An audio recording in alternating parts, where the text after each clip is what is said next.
Hello student, this is 12th standard Gujarati lesson 1. The title is ક્રોધી સ્વભાવને જીતવો ને. You can see in your textbook page 1. ક્રોધી સ્વભાવને જીતવો ને એના કવયત્રી છે ગંગા સતી. ગુજરાતના સંત સાહિત્યમાં કેટલીક સંત કવયત્રીઓનું નોંધપાત્ર યોગદાન રહ્યું છે. ચિલ્ડ્રન, પેજ 1 પર જોતા રહેજો.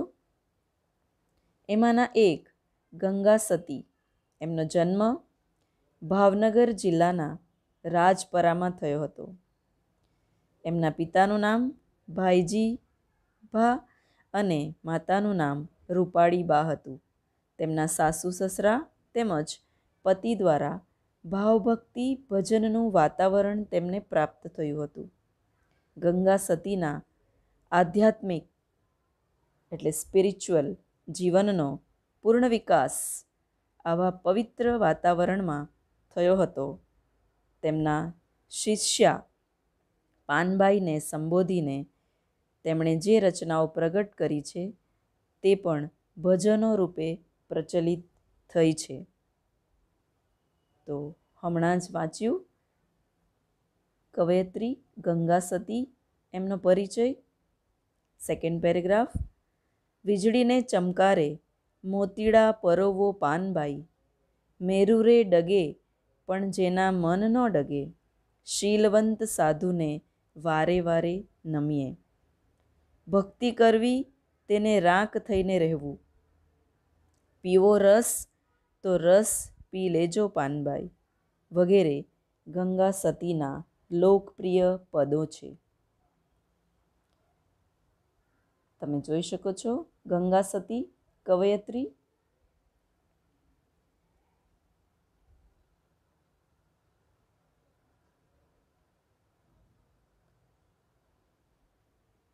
આપણા ભારતીય ધર્મ શાસ્ત્રોમાં page 1 third paragraph in introduction. આપણા ભારતીય ધર્મશાસ્ત્રોમાં જેને ષડરીપુ એટલે 6 ભયંકર શત્રુઓ, દુર્ગુણો, 6 એનિમીઝ. આપણા ભારતીય ધર્મશાસ્ત્રોમાં ષડરીપુ એટલે કે 6 ભયંકર શત્રુઓ, દુર્ગુણો, 6 એનિમીઝ ઓફ હ્યુમન માઇન્ડ. 6 દુર્ગુણો.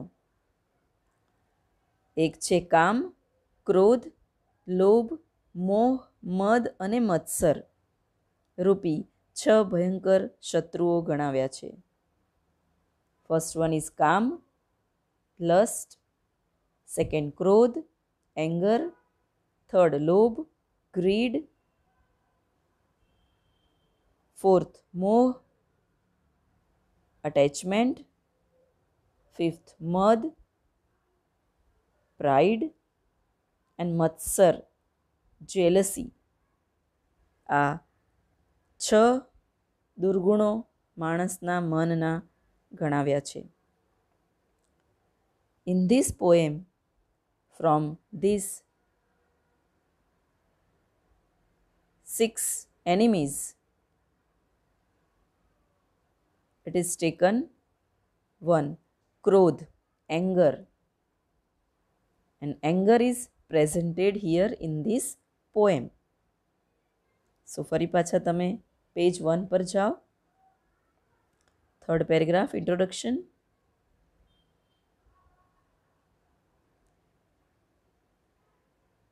ક્રોધ. પ્રસ્તુત ભજનમાં ગંગા સતી પાનબાઈને શીખ આપે છે. જેણે આધ્યાત્મના દેશ પ્રદેશની યાત્રા કરવી હોય તેણે પોતાના ક્રોધી સ્વભાવને જીતવો રહ્યો. કેમ કે ભલભલા સંતો, મહંતો, ઋષિઓ પણ આ ક્રોધરૂપી દાનવના સકંજામાંથી સર્વથા મુક્ત નથી. આપણી અંદર ક્રોધી સ્વભાવ છે એની વાત કરી છે. અને મહંતો, મોટા મોટા સંતો, ઋષિઓ પણ ક્રોધના સકંજામાંથી મુક્ત નથી, જેમાંથી એક ઋષિનો અહીં ઉલ્લેખ કર્યો છે, જેમાં જાણીતું નામ છે ઋષિ દુર્વાસા. ઋષિ દુર્વાસા એમનું નામ અહીંયા ઉલ્લેખ કર્યો છે.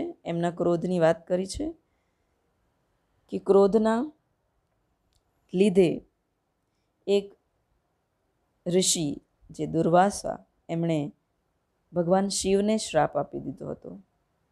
એવું કહેવાય છે કે એ ભગવાન શિવના 11મા અવતાર હતા, પરંતુ એમણે જ શિવને શ્રાપ આપ્યો હતો. વન્સ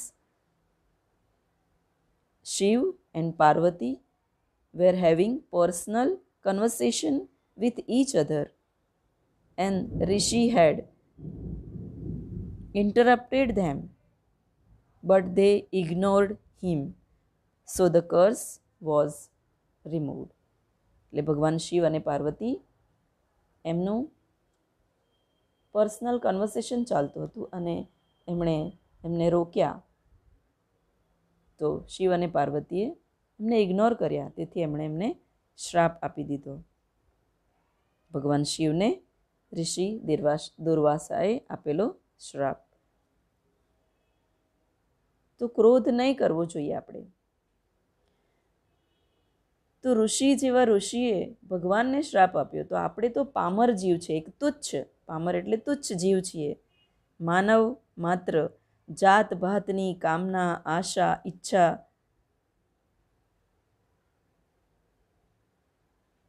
એમને અપેક્ષા, તૃષ્ણા, ત્રસ્તથી ગ્રસ્ત છીએ આપણે. આપણી ઈચ્છાઓ અનલિમિટેડ છે. ગમે તેવી અને ગમે તેટલી તકેદારી રાખીએ તો પણ ક્રોધની ભયંકરતા જાણવા છતાં ક્રોધવશ થઈ જઈએ છીએ. આપણે જાણીએ અજાણીએ પણ અન્યનું અહિત કરી બેસીએ છીએ. ઘણીવાર ડિસાઈડ કરીએ કે આજે ક્રોધ કરવો નથી, પણ જાણીએ અજાણીએ થઈ જાય છે.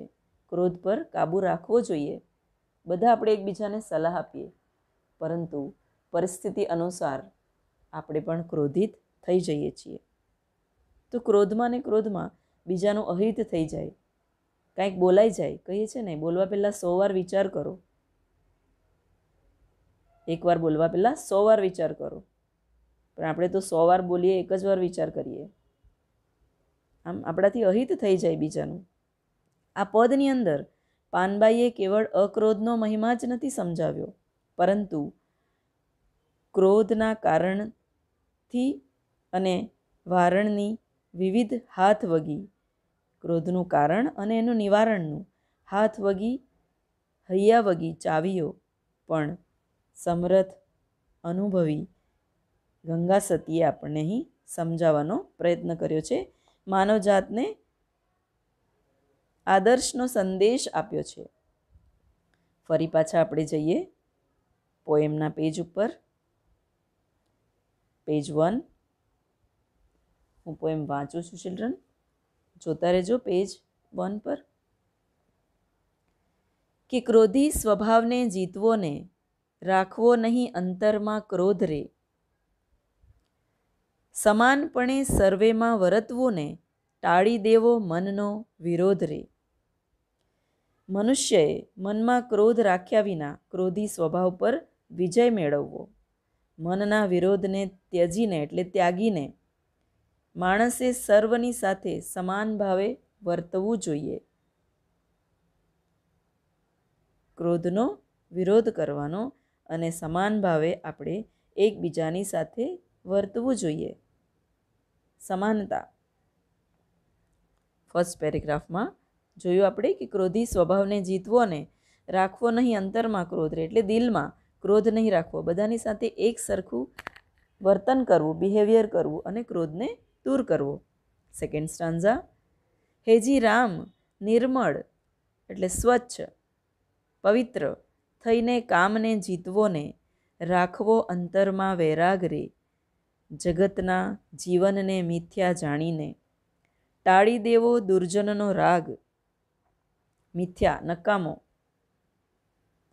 સંસારની આસક્તિનો ત્યાગ કરીને હૃદયની નિર્મળતાથી કામ પર વિજય મેળવવો. જગતના વૈભવની નિરર્થકતા જાણીને દુર્જનોનો સંગ છોડી દેવો. સજ્જનનો સંગ રાખીએ તો સજ્જન બનીએ, એટલે દુર્જનતાનો સાથ છોડી દેવો જોઈએ. નિર્મળ, પવિત્ર, સ્વચ્છ જગતની અંદર જગતના વૈભવની નિરર્થકતા સમજીને દુર્જનોને સંગ છોડી દેવો જોઈએ અને સજ્જનોનો સાથ આપવો જોઈએ. Next stanza. હેજી રામ, આ લોકને પરલોકની આશા તજવીને રાખવું અભ્યાસમાં ધ્યાન રહે. તમે સ્ટુડન્ટ છો એટલે અભ્યાસમાં ધ્યાન રાખવું જ પડશે. અભ્યાસમાં ધ્યાન રાખવું. તરણા સમાન સહુ સિદ્ધિઓને ગણવીને મેલવું અંતરનું માન રે. કે આ લોક અને પરલોકની ઈચ્છાઓનો ત્યાગ કરીને માત્ર ભક્તિમાં જ ધ્યાન રાખવું. જગતમાં મનુષ્ય મેળવેલી સિદ્ધિઓને તરણા સમાન તુચ્છ ગણીને અભિમાન ત્યજી દેવું જોઈએ. જગતની અંદર મેળવેલી સિદ્ધિઓ એ એક ઘાસના ટુકડા સમાન છે. એને તુચ્છ ગણીને અભિમાન ત્યજવું જોઈએ. અભિમાન રાજા રાવણનું પણ રહ્યું નહોતું, એટલે વિના કારણ અભિમાન કરવું નહીં. લાસ્ટ પંક્તિઓ. હેજી રામ, ગુરુમુખી હોય તેણે એમ જ રહેવું ને વરતવું વચનની માય રે. ગંગા સતી એમ બોલિયા રે પાનબાઈ, એને નડે નહીં જગતમાં કોઈ. ગુરુ વચનમાં વિશ્વાસ રાખીએ, પોતાના વચનમાં અડગ રહેવું, સ્ટેડી રહેવું. ગંગા સતી પાનબાઈને કહે છે કે આવા ભક્તોને જગતમાં કોઈ નડતું નથી. ગુરુ વચનની અંદર વિશ્વાસ રાખો અને જે પોતાના વચન પર સ્થિર રહે છે એવા ભક્તોને જગતમાં કોઈ નડતું નથી. તો ચિલ્ડ્રન, કવયત્રી ગંગા સતી એમણે આપણને ક્રોધી સ્વભાવને ત્યાગવાની વાત કરી છે.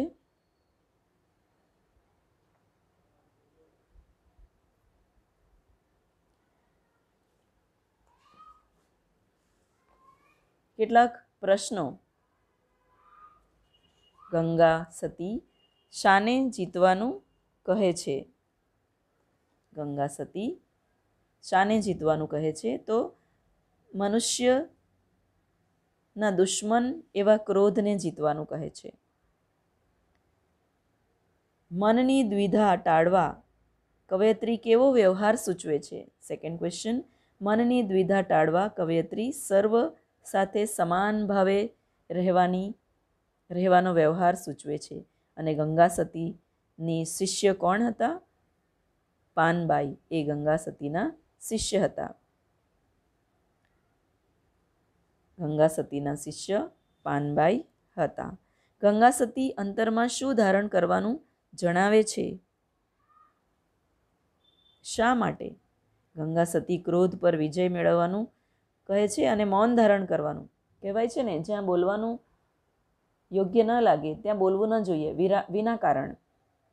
મનમાં રહેલા વિરોધને ટાળીને મનને પવિત્ર રાખી કામ ઉપર વિજય મેળવીને અંતરમાં મેળવવો અને અંતરમાં વૈરાગ રાખવો. જગતના વૈભવને મિથ્યા માનીને દુર્જનોનો સંગ છોડી દેવો. અને આમ કરવાથી મનુષ્ય ક્રોધ પર વિજય મેળવી શકશે. કઈ આશા છોડીને શેમાં ધ્યાન ધરવાનો ઉપદેશ ગંગા સતી જણાવે છે? કે પરલોકની આશા છોડીને ભક્તિમાં અને ઈશ્વરના સ્મરણમાં મન લગાવીને જગતમાં મળેલી સિદ્ધિઓને એક ઘાસના ટુકડા સમાન ગણાવી છે. એમણે સિદ્ધિઓને કારણે અભિમાન ન આવે, આપણે મેળવેલી સિદ્ધિઓને કારણે આપણામાં અભિમાન ન આવે એની કાળજી રાખવી, પોતાના વચનમાં હંમેશા મક્કમ રહેવું. આમ જગતની મોહમાયાને ત્યજીને ઈશ્વરમય રહેવાનું એમણે શીખવાડ્યું છે. ગંગા સતી માનવ સ્વભાવના કયા કયા દુર્ગુણો અને તેને દૂર કરવાના ઉપાયો સૂચવે છે. તો દુર્ગુણો એને દૂર કરવાના ઉપાય સૂચવે છે કે મેં આગળ કીધું તેમ ભારતીય ધર્મશાસ્ત્રોમાં ષડરીપુની વાત કરી છે. કામ, ક્રોધ, લોભ, મોહ, મદ અને મત્સર. અને આ બધા પર વિજય મેળવવો ખૂબ કપરો છે, પરંતુ કોશિશ કરીએ તો એના ઉપર વિજય મેળવી શકીએ. ગંગા સતી પાનબાઈ એમની શિષ્યા એમને કહે છે કે જેમણે આધ્યાત્મના માર્ગે આગળ વધ્યા છે તેણે ક્રોધ પર વિજય મેળવવો જ પડશે. તમારે કેમ કે બીજાને જ્ઞાન આપવું છે તો ક્રોધિત ના થવાય તમારાથી. માનવીને ક્રોધ પર વિજય મેળવવો જ પડે અને સંસારની આસક્તિનો ત્યાગ કરવો જ પડે. હૃદયની નિર્મળતાથી મનમાં રહેલા વિરોધને ટાળવો જોઈએ અને દુર્જનોનો સંગ છોડી દેવો જોઈએ. અને આ પાઠની અંદર, એટલે આ કવિતાની અંદર, આ પદની અંદર ક્રોધના કારણોની સાથે એના નિવારણનો પણ ઉપાય ગંગા સતી એમણે આપ્યો છે.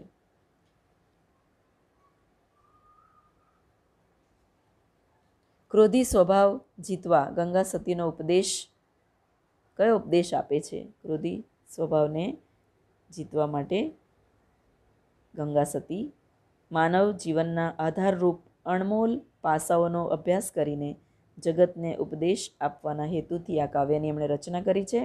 આધ્યાત્મના માર્ગે અગેન ષડરીપુ પર વિજય મેળવવાની વાત કરી છે.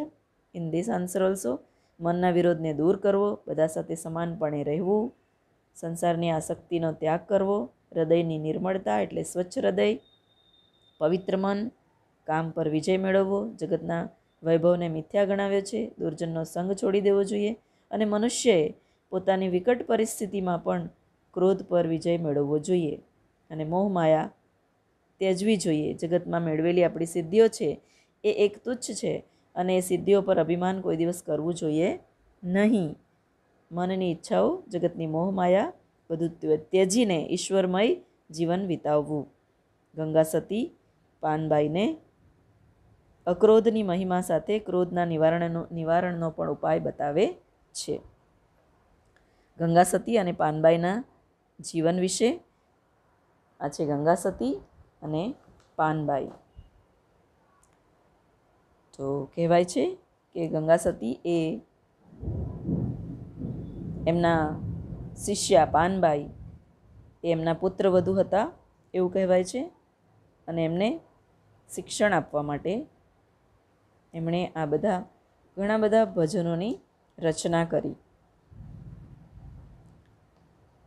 અને અક્રોધનો મહિમા એમને સમજાવ્યો અને ક્રોધ પરના નિવારણનું પણ મહત્ત્વ એમણે સમજાવ્યું. ફરી પાછું આપણે જોઈએ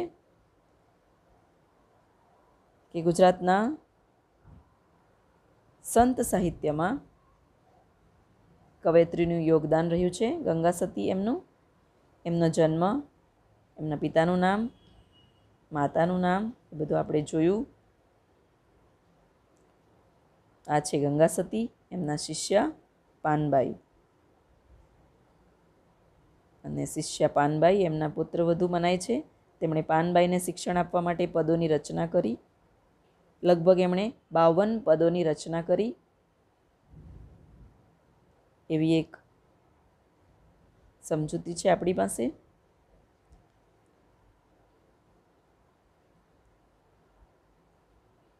આ વચ્ચે છે એમના પતિ કહડુભા, ડાબી બાજુ છે ગંગા સતી, જમણી બાજુ છે પાનબાઈ. એટલે લગભગ અડધા પદો, 52 પદોમાંથી અડધા પદો પાનબાઈને ઉદ્દેશીને રચ્યા છે. લોકવાયકા મુજબ લોકોના વ્યંગથી પોતાના આધ્યાત્મિક સિદ્ધિઓની સાબિતી આપવા માટે ગંગા સતીના પતિ કહડસંગ એટલે કહડુબા સિદ્ધિનો ઉપયોગ કરવા માટે પ્રેરાયા હતા. અને એ સિદ્ધિનો ઉપયોગ કરતા એક ગાય સજીવન થઈ જાય છે, કાવ, ગાય, પ્રાણી. અને પરિણામ સ્વરૂપ અને સિદ્ધિનો અકારણ ઉપયોગથી જે સિદ્ધિ મળી આવેલી પ્રસિદ્ધિથી ભજનમાં બાધારૂપ થશે એમ લાગવાથી તેના પ્રાયશ્ચિત રૂપે કહડુભાઈએ દેહ ત્યાગનો સંકલ્પ કર્યો અને કહડુભાઈએ સમાધિ લીધી. ત્યારબાદ ગંગા સતી 52 દિવસ સુધી રોજ એક ભજનની રચના કરતા રહ્યા અને એમણે 52 ભજનની રચના કરી. ત્યારબાદ ગંગા સતી એમણે પણ સમાધિ લીધી એવું કહેવાય છે. તો આ પદની અંદર ગંગા સતીએ ક્રોધ અને ક્રોધને જીતવાની વાત કરી છે. આ પદ ભજનના સ્વરૂપમાં છે. અને આપણી અપેક્ષાઓ, તૃષ્ણાઓ ખૂબ હોય છે. ગમે તેટલી તકેદારી રાખવા છતાં આપણે ક્રોધ પર વિજય મેળવી શકતા નથી. જાણે અજાણે ક્રોધ કરી દઈએ છીએ.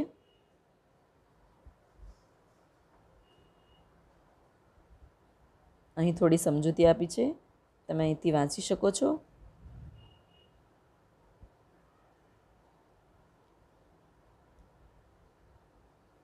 થોડા શબ્દાર્થ છે, એ શબ્દાર્થને સમજો. વિરુદ્ધાર્થી અને તળપદા શબ્દો. તો ચિલ્ડ્રન, ક્રોધી સ્વભાવને જીતવો ને આ પોએમ ના કવયત્રી ગંગા સતી અને આનો પ્રકાર છે પદ એટલે ભજન. એટલે ભક્તિના માર્ગે ચાલવું હોય તો આ ષડરીપોનો ત્યાગ કરવો અને એના ઉપર વિજય મેળવવો. એમાંથી એક ક્રોધ પર તો ખાસ વિજય મેળવવો. આ ગંગા સતીનો આપણને સંદેશ છે. Thank you children.